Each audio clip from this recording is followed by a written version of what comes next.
Hello dear friends, it's Janine here and I want to share with you a new topic for this video, which is all about curiosity and embracing the journey. And I wanted to share this message that I received from my spirit guide, who's called Star. I'll just show you him now. You can see that.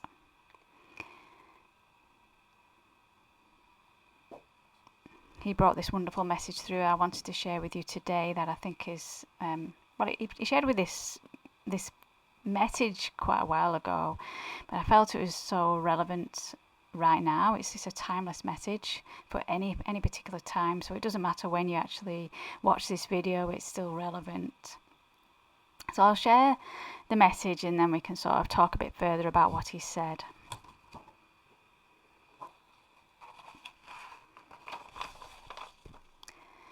His greetings.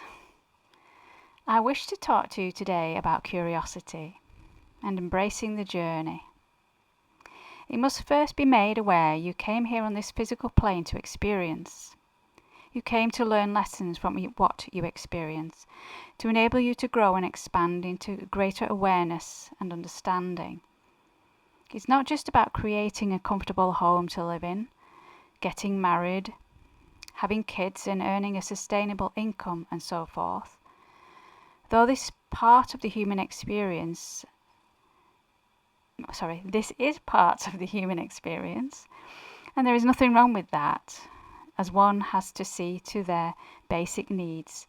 But just to see this as the be-all and end-all of it all, however, is living in limitation. And in doing so, you stagnate. To truly experience, one must become curious about life. One must come out of their comfort zone and be willing to take risks and dive into the unknown regardless of what may happen or the outcome of it. Being curious gives you the incentive to be adventurous, to explore, experiment, to express new ways of being, or to try ideas that spring from your intuition. You did not come here just to play it safe. You did not come here to be an expert and think you must do everything right and perfectly, or have everything perfectly in place before trying something new. No, this is just the human conditioning that has led to this limiting thinking. Making mistakes, a mess, doing things wrong is part and parcel of experiencing, so we may learn and grow from it. Have the courage to break free of these illusions and allow curiosity to rise from the depths of your very soul to take you on a journey of discovery. This could be a discovery of who you truly are on a deeper level, new attitudes, new ways of being, and how we relate to others, as well as the material or the more physical activities and explorations. Curiosity helps one to move beyond old stories that we hold on to about ourselves and other people and how we see life as a whole. It opens the doorway for new possibilities and opportunities to arise from which we can expand and grow and ever deepen our connection to life on the physical plane. Beyond all multidimensional realities. To be curious, one must be a student who is fresh and new in every moment, who drops the past or ideas of the future, the stories of who we think we are, or you are, what has happened to you, or what you have learnt through external sources. All of this baggage can hinder the ability to be curious, as it can keep you locked in the past through fear. So instead of thinking of what if this or that happens, which stems from doubts, replace it with what if I try this or that and take the plunge to do something different, even if it is a small change. One must trust that you will be supported as you follow your curiosity in order to have the courage to do this. So please know that you are supported, not just by your friends and family on this physical plane, but your angels and guides here on the higher realms of existence. All you need do is ask for our assistance and it will come. It is your birthright to be curious, so let us support you in making this an important part of your daily life. If you find you are holding back or your life has become stale, As well as being curious, it is also about embracing the journey. Life is not just about achieving goals, getting to a final destination, or seeing end results. In doing this, we are just focusing on the future and missing all that is happening in the here and now. The richness and wonderment of life comes from truly engaging in all that we do day to day, moment to moment. By embracing the journey, the parts between points A to B, we are acknowledging, and as we do so, we come to realize we have so much to appreciate and be grateful for. The objective is to be fully present and aware of everything you are doing up to the point of completion. So next time you find yourself looking at the finish line, bring yourself back and remember each task, activity, experience, situation, whatever arises in your present experience is the goal, and that there is no real final destination to reach.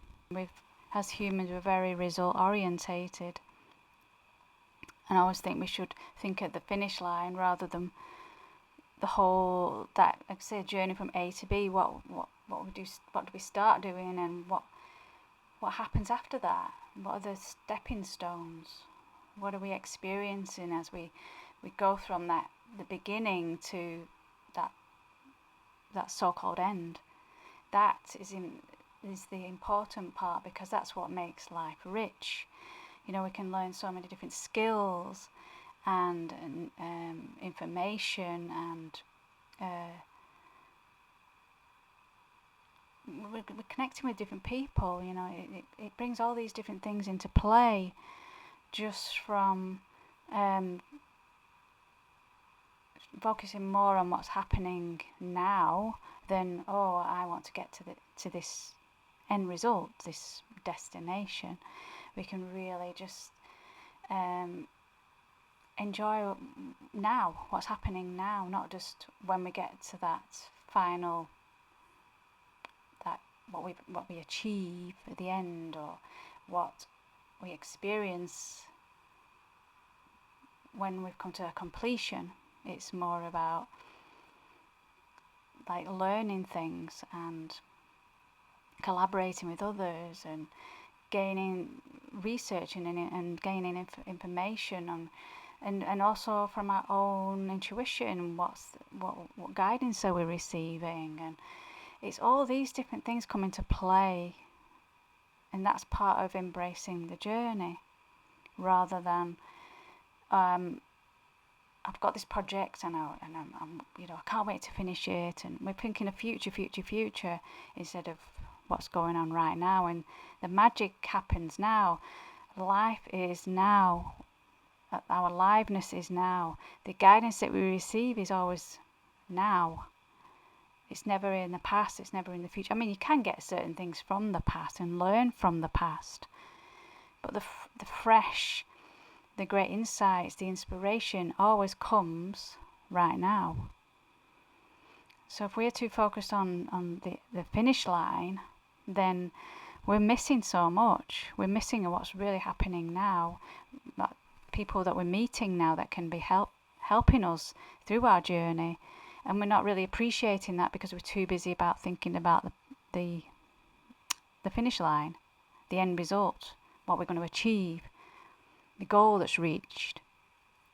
So this is what really Star was talking about, that always bring yourself back, focus on each task at hand, activity that you're doing, because that's where the true joy is, the creativity is, the energy is, the aliveness is. That's where true fulfillment is, because we're putting our whole self, our whole energy into whatever we're doing. Even if we're being still, the stillness, we're embodying that energy, that presence, and that's what brings the joy, that's what brings the peace, that's what brings the contentedness and the fulfillment. It isn't actually what we're actually doing. We can do anything and get that same peace and joy and contentedness, even if it's the most mundanest thing going. It's how we approach everything. That's the key. how we're responding to what's happening, rather than it needing to be something specific to receive that fulfillment and contentedness and peace and joy, whatever it may be. So this is what it's trying to get at. It isn't just going for the next thing and the next thing and the next thing. It's always about what's happening now. Whether you're in activity or whether you're just resting and being still, it doesn't matter. It's how we are in every moment, our attitude, how we're responding, our mindset. Are we present with whatever is arising, or are we too busy in the past or in the future? Because the journey of what's happening now is enough, really. It's always enough. But if we're tainting it with past, or we're too focused on future goals and objectives and aims, and then we can't truly embody this energy of aliveness, this energy of this intelligence that wants to work through us. But it can only do that when we're becoming really receptive. And so when we're being at one with everything that we're doing, all the activities, or we're still, we're allowing it to come through. Excuse me. We're being receptive.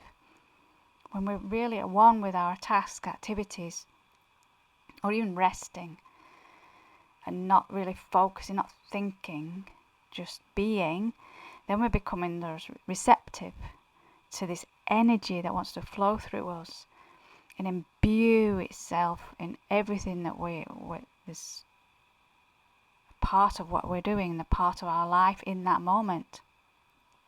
That's where the power is, the energy is, the joy is, the fulfillment is. So that's what Star is trying to get across. And in regards to like curiosity, without curiosity, we would just continue to do the same old thing. Because curiosity is the fuel that pushes us forward to do things that is not familiar. You look at a child, without curiosity, a child wouldn't go and play, the child wouldn't explore, the child wouldn't experiment, or have that incentive to discover things. It wouldn't want to play. It wouldn't want to like try this and try that. It would just sit like becoming stale and stagnant. It wouldn't be interested in anything. It would just be like a robot, just taking instruction and following that. And I think that's like what's happened to us in adulthood. We've been so conditioned to just focus on the information we can receive from the external world, from other people, from news, from courses, books, media, that we're not thinking for ourselves. We're not doing things in a way that is perhaps very different to someone else, unique to ourselves. That's what curiosity enables us to do. It gives us the fuel to sort of like, let's try this and let's do this, and putting it together, what will happen, that wonderment that's there when the curiosity is present. When we're curious, we're full of wonder and awe, and we want to like just play around with things and experiment with things. It could be on a physical level. It could be, as Star mentioned, a new way of thinking, a new way of being. How to respond to something differently than you perhaps normally would do. Say a situation you find difficult, and it's like, I want to try a different way. I want to have a different mindset, a different attitude to it, a different approach to it. And I wonder how that will turn out, but I want to experiment, I want to try, and that's that curiosity. Like, for example, a trigger. I mean, I've been triggered quite a lot recently, and I could, without curiosity, or just take it on face value. But with this curiosity, it's getting me to look at it more deeply. So rather than just complaining about a trigger, rather than blaming somebody or myself or whatever, feeling bad, and I'm questioning, what's really going on here? What's this trying to show me? And this is the being curious about it, rather than just dismissing it, pushing it away, feeling a victim of it. The curiosity enables me to look at it in a different way, in a more open, a more playful way, and non-serious as well. So to not take it too seriously, and to realize there isn't something, an attack on me, but more an opportunity to look at something that a wound within, because it feels uncomfortable. And rather than just wanting to just dismiss it because it's uncomfortable, I'm curious about it. I want to look at this and think, what's going on? What is this showing me? And you get more information, you get more guidance, it's quite amazing when you actually are willing to become more curious about things, whether that's a trigger or something else. And this is what it can do, and what happens is, when we do that, we're creating more richness in our life. We're deepening each experience rather than just skimming across the surface. And this helps us to become more aware. And when we're more aware, we can make more choices that are more serving to us. And it helps us to become a lot more loving, more resourceful, more playful. So curiosity is so vital. And if you're finding that you're lacking that curiosity, just do little things that make little changes. Like, say, for example, I wonder what's down that avenue, what's down there. You've never been there before. So why don't you go down that path? Or perhaps you need to change up your routines, or perhaps you need to start a new hobby, a new interest. It's always about learning something new as well, and that's what curiosity gives us the drive to do, is to try something new instead of just the same old. So I hope this has been helpful to you, and I'll leave it there, and thank you so much for watching. Bye for now.